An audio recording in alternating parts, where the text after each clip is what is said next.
All right, shalom, shalom. First things first, I want to give our honor and praise unto Yahweh, Ba'ashem, Yahushai, Ba'ashem, Machakwadash. Say, Barakati Yahweh, Barakati Yahushai, Barakati Yahweh, Barakati Yahushai, Barakati Yahweh, Barakati Yahushai, Ba'ashem, Machakwadash. And we give double honors to our apostles and our elders, which are the apostle elders, a great millstone, which feed us with knowledge, wisdom, and understanding through the spirit and power of Yahweh Yahushai. 2025, which is the hopeful year of our deliverance and the destruction and the judgment of Esau. Let's jump into this. We got this thing is about the third temple is trending. I just went to Instagram just to use this platform and to show you that a lot of people are concentrated on to the third temple. Why is that? Because that's the spirit of Yahweh Shem Shai that's engulfing this modern times. Okay, why are they concentrated? Because the third temple is being built. It's in the process of being built. And what they don't see, what these people outside, that's why it says, blessed are your eyes. Blessed, because we see these things, and it's given unto us and our children.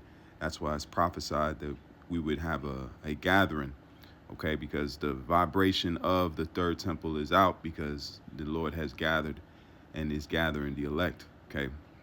And just like the apostles and elders say, they believe that the elect is sealed, So let's jump into some of these videos. I'm just gonna play random videos. It's all, pretty much all on the same timeline, because we had the situation where the Sanhedrin sent letters to Trump saying that he was anointed to do the task of setting up the third temple. Let's see here.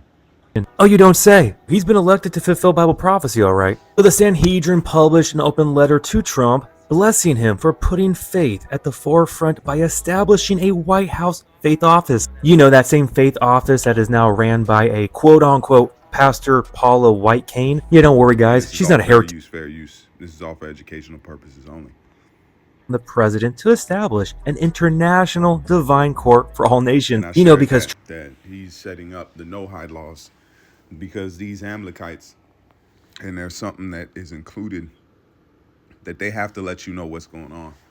They can't hide it. They can't put it in the back burner. They have to let it out and open before they do things. That's a part of their magic and their power. So Yahweh Shem Shai is pushing them towards setting up these things, bringing in guillotines, bringing in all these chaos in Jacob's trouble, because that has to be fulfilled. Jacob cannot be delivered until Jacob's trouble is at hand. That's why even it says by the seventh trumpet, we have to be out of here. We have to be out of Babylon, because it's going to be totally annihilated, decimated. Okay. And that's the judgment, because it says blood defileth the land. Our blood was spilled here on a large mass. We're not, respected. This is not our rest. Anyone taking a mark for this place, or you're selling out, you don't see the writings on the wall. Just like you don't hop on a sinking ship because it's not going to stay above water. You don't hop on this place. It's drowning. It's time for judgment, man. The judgment is here. Okay. Let's play some of these other videos. Let's see here.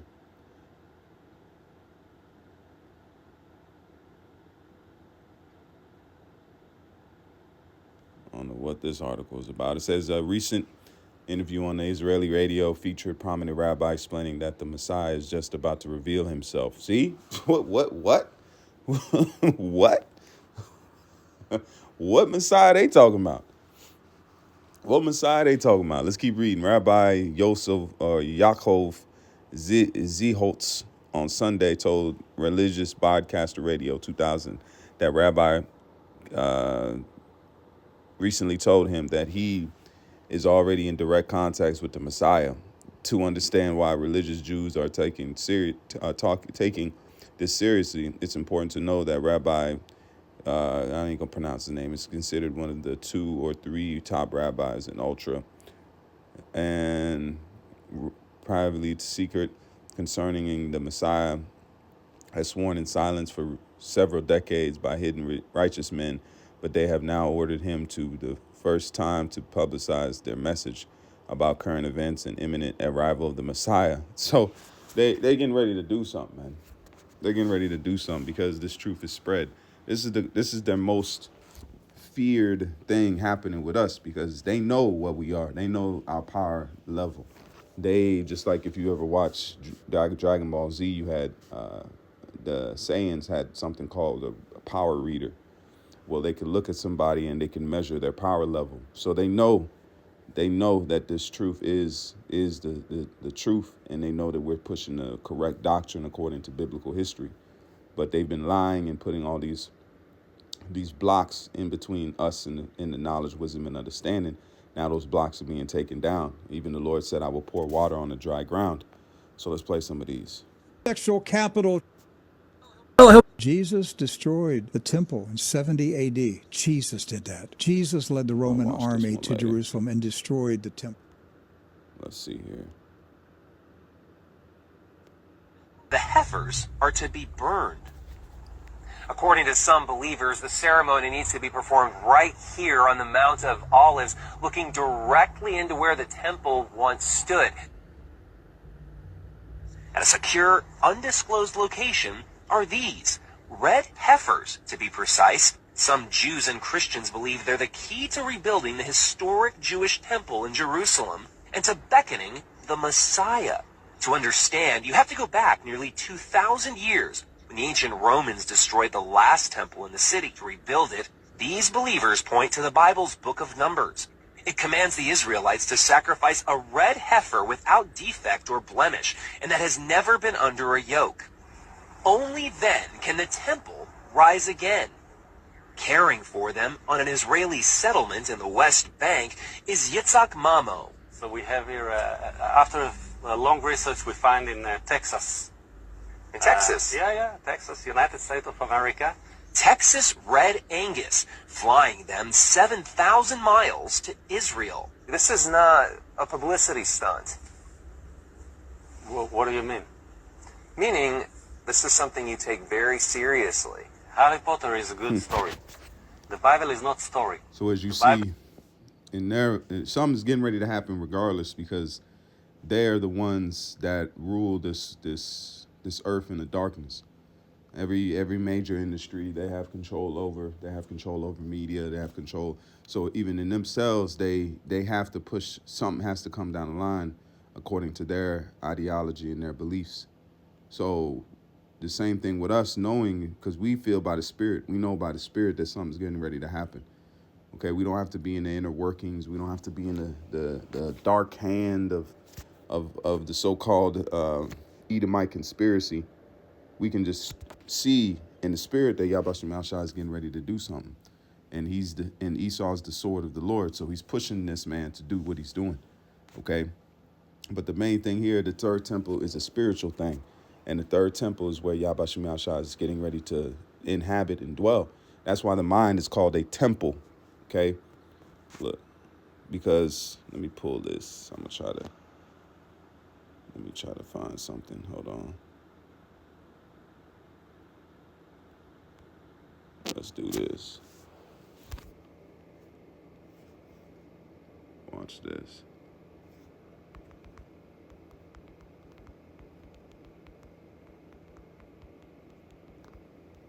Check this out. It says the phrase "the mind is called the temple" is I didn't know this was a phrase. It's a myth expression often used in spiritual or philosophical contests and signifying that the human mind is a sacred and important space similar to religious temple, where you can access higher thoughts and consciousness. Okay, so let's say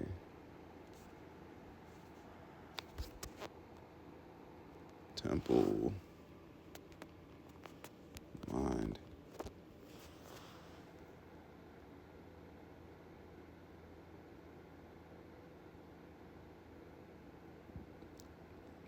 But you have the saying where it says your temple.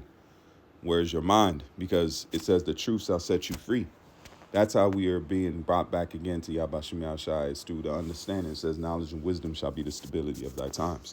So with all these talks of the heifer and the third temple, the three heifers and all these things, that's just, they're not understanding. It says none of the wicked shall understand.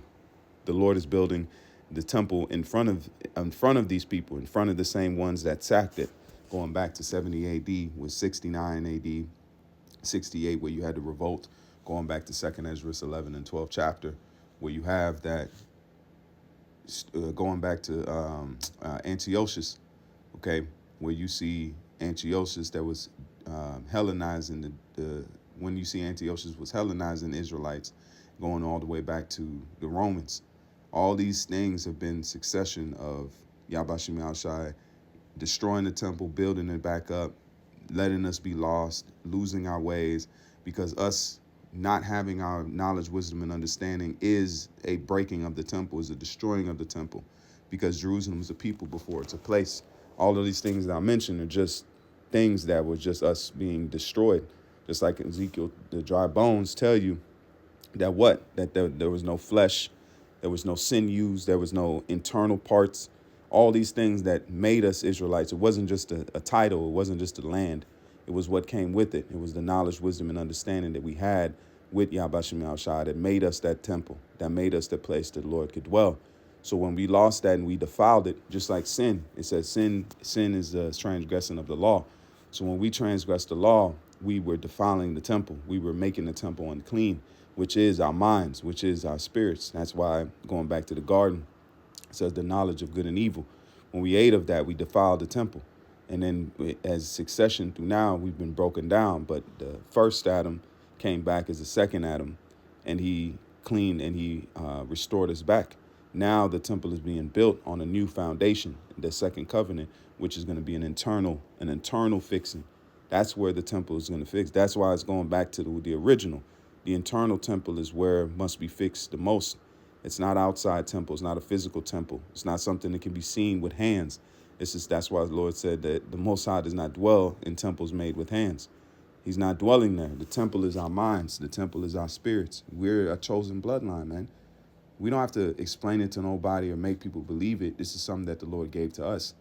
Once we believe it and we understand it, that's the only thing that matters, because Yahbashim Yahshua has a personal relationship with the Israelites and those that he's chosen before the foundation of the earth. All right. So don't believe all these things that are coming out with these third temple madness. OK, so let's pull it up here. I just wanted to pull up this picture and to show, just to have this up here, because this is a glorious gold. That's why it says gold is tried in the fire. And was there not gold in the third temple, or in the second temple? Salakia. Let's see here.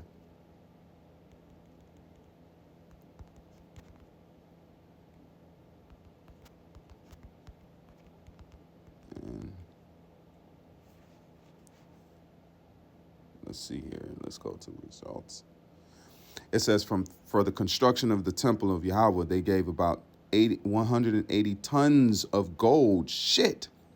1,000 gold coins and 375 tons of silver, 375 tons of bronze, and 375 tons of iron.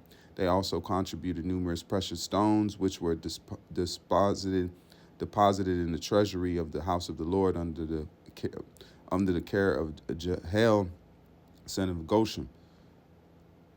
Let me see where they had here.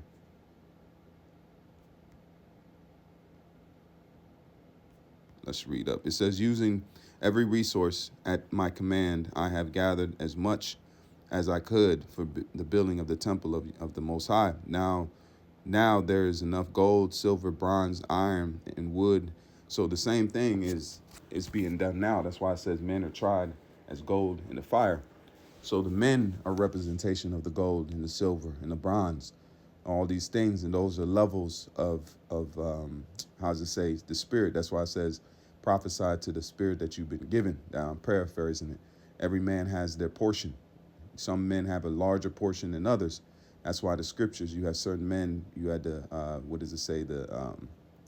major prophets and the minor prophets, which all of them are prophets and all of them are important, but some had more portions. Just like silver is valuable, gold is a little bit more valuable.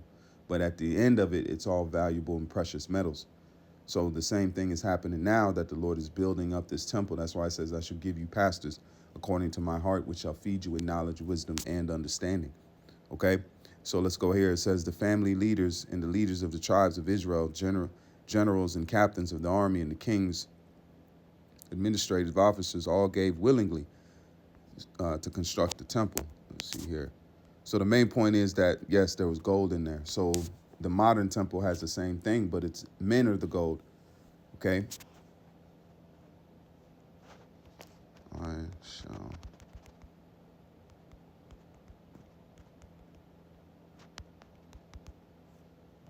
NLT. This is Isaiah 13 and verse 12. And it says, NLT, it says, I will make people scarcer than gold, more rare than fine gold of Ophir. And they went on, so the same thing. Let's read the King James Version. I will make a man more precious than fine gold, even a man than a golden wedge of Ophir. So that's to prove that men can be symbolically tied to represent gold. So what's happening now, the men are being made gold and tried. And what happens with gold when you put it in a fire? It purifies it. Okay, and what is that fire?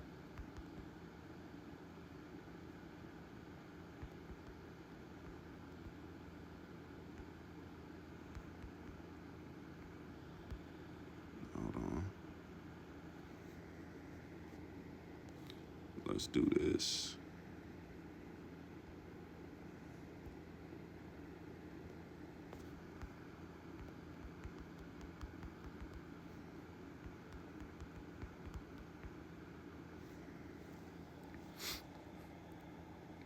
This is Isaiah 48 and verse 10. It says, I have refined you, but not as silver is refined. Rather, I've refined you in the furnace of suffering. So this is our furnace. So as much as we don't like it, we don't like to not have a family. We don't like to see our kids like this. We don't like to see our women broken down, our men beaten. You know, that's why the prophets had a heart for their nation. That's why they represented it. Just going back to our chief prophet, which is Yahushua, he represented what was going to happen to Israel. Just the same thing. Other prophets the Lord told certain prophets to walk around naked, to eat men's dung, cows' dung. All these things were representing what was going to happen to the whole nation. But the main thing is that's why men, the prophets namely, would stand up. Even go back to David as a prophet king, to stand up for their people. Even going to Samson, the Lord set up judges, men that would deliver Israel, and it would come in, and because you have to have a heart for these people, not to put your life on the line, and to go forth after it. We have the most beautiful nation on the planet Earth, but we're broken down, we're sick, man. And Yahushua was the cure to that. Lord willing, I can do that lesson. I was going to do a lesson titled that Yahushua's sacrifice was a cure, because it cured us. It fixed us. And we're in the process now. Just like if you're bitten by a serpent, it takes time for the anti-venom to work. If you're sick, it takes time for the herbs to process in the body. So what's happening now is it's a processing of a whole nation that was sick, broken down, going all the way back to the garden with the Adamites. So Yahweh Shai has fixed us, and we're ready, man. The time is at hand, and everything. And I speak to you, Akim, out here, and a few sisters.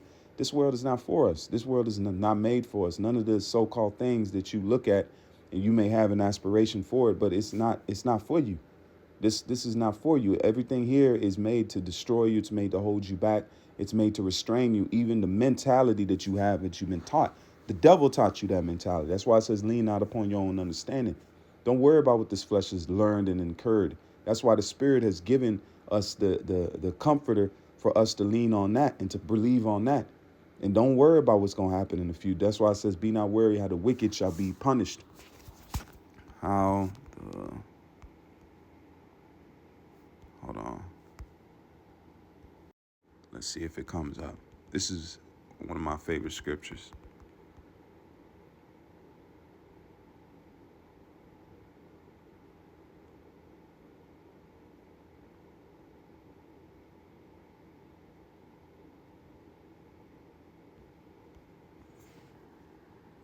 Hold on.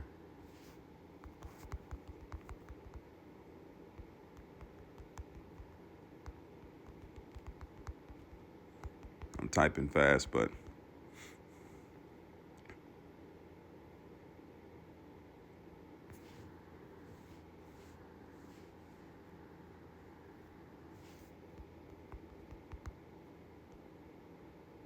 okay, Second Ezra. I was in the Apocrypha, Salakia. This Second Ezra 9 verse 13. It says, therefore be thou not curious how the ungodly shall be punished and when. So don't worry about the time. Don't worry about the judgment of Esau. It says, but inquire how the righteous shall be saved, whose the world is and whom the world is created. And that's you Israelites. So that's what we should be worried about. That's what we should be concentrated on. Yes, it's gonna hurt. Yes, it's not gonna feel good. We want more out of life. We want more than being slaves. We want more than working dead end jobs. We want more than that. But we can't get it until Yahbashim Yahushua frees us from this place and gives us rest. That's why we pray for Yahbashim Yahushua to seal the elect and to bring forth the judgment. Because this is not us. I mean, speaking for myself, you want more. But then you have the curses. You have this wicked society. You have everything around you. You want your children to flourish. You want to have children. You want sons. You want men to take over. But in this world, it's like, damn, you got a son. Who knows what he'll become? Who knows? You have to look over your shoulder, or you have to teach him to look over his shoulder, and you want your kids to be in peace, man. That's why it says our children are gonna play on asp dens.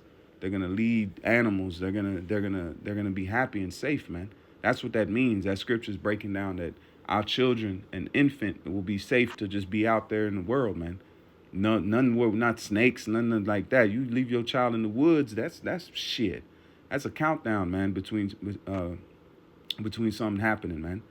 So Yahbashim Yahushua is giving us the hope to say, look, I'm coming to fix things. I have fixed. The Lord has fixed things by sending Yahushua. That was our intercession, and that was our what does it say? The Lord has sent hope for us through Yahushua. He said, I come that you may have what does it say? You may have have it abundantly. Peace. The Lord is bringing, he's a peacemaker, man. But the main thing is, I just wanted to touch on that basis. Let me pull up the blue letter. I got some precepts I want to go through, going back to the third temple. Because now the Amalekites that are saying that, yeah, that's the spirit that's out here. They want to build that. But we also want to build this spiritual temple. Okay, this is 1 Corinthians 3 and verse 9. It says, we are laborers together with Yahweh. So we're his tools, just like a workman or a mechanic has his toolbox. He in the car is what he works on.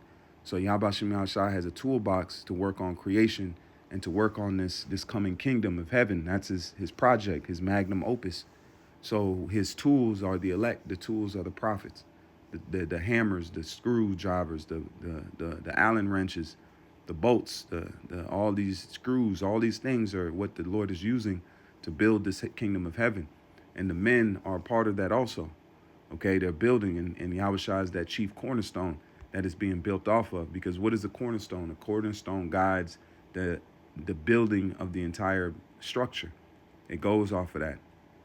So going back all the way to the creation, when the Lord laid Yahushua, that was the first building block that echoed through now. The temple is being built before in the beginning. Now it's being magnified and it's being perfected. And it says, for we are laborers together with Yahweh, ye are Yahweh's husbandry, planting, ye are God's building. See, we are the building. We're not looking for an actual physical temple, because Esau is a carnal man. So he's trying to push forth that doctrine that there's going to be an actual physical temple where people can go to. But what do you go and worship? And the same thing with us. What do you think people come on the YouTube pages and the videos, starting with our apostles and elders? They're going to the temple. Just like you go in on the Shabbat, okay? You go and read scriptures. What are we doing on these videos? We're reading you precepts. We're pulling out scriptures. Same thing with Yahushua when he went to the temple and he read the book of Isaiah. He was speaking. He said, "This day, this has been accomplished." So we're reading the scriptures just like you do in the temple. We're bringing out precepts. We're bringing out breakdowns. We're bringing out understanding. We're going into modern times. That's why when the story of Alexander, he was told that he was that goat, because that was a prophetic breakdown. Just like we're telling you Nero's back. We're telling you what modern, so-called modern news and modern events that are happening and filtering through the scriptures. That's the same thing that you come into the temple. That's what you did in the temple. You read scriptures and you broke down the Bible. When you went through the law, the Torah, or the Tanakh, and you went through those and you reviewed it. The same thing the apostles and the elders go and say, look, men ought not to have long hair. That's going into the law. On to do this, the new moon, the high holy days. All these things are representation of what would be done in the temple. The same thing we're going to tell these nations when the kingdom of heaven is established. They're going to have to go through the law. They're going to have to go through situations. Prophecies will be fulfilled. because even 1,000 years after the temples, after the kingdom of heaven is established, Esau has to be judged. So there's still going to be prophecies that need to be fulfilled, even after the time of redemption and the building of the spiritual temple and the building of the kingdom of heaven. Okay, John said, I see New Jerusalem coming down from heaven as a wife adorned for her husband. I'm paraphrasing. So that time still has to come. So prophecies are still, we still have a few, the good ones, because we'll be in the kingdom, man. All right. And it says, according to the grace of Yahweh, which is given unto me as a wise master builder. Those prophets, those are the architects, the men that are building these things that the Lord has given the pretty much not the architects, but the contractors. Just like if you want to go build a building, you're going to go hire contractors. And the best, it says, master builder, I have laid the foundation, and another man buildeth thereupon. Just like apostles and elders and their elders, they laid foundations. They built off of it. Now they're the ones that are continue to be the master builders of our time.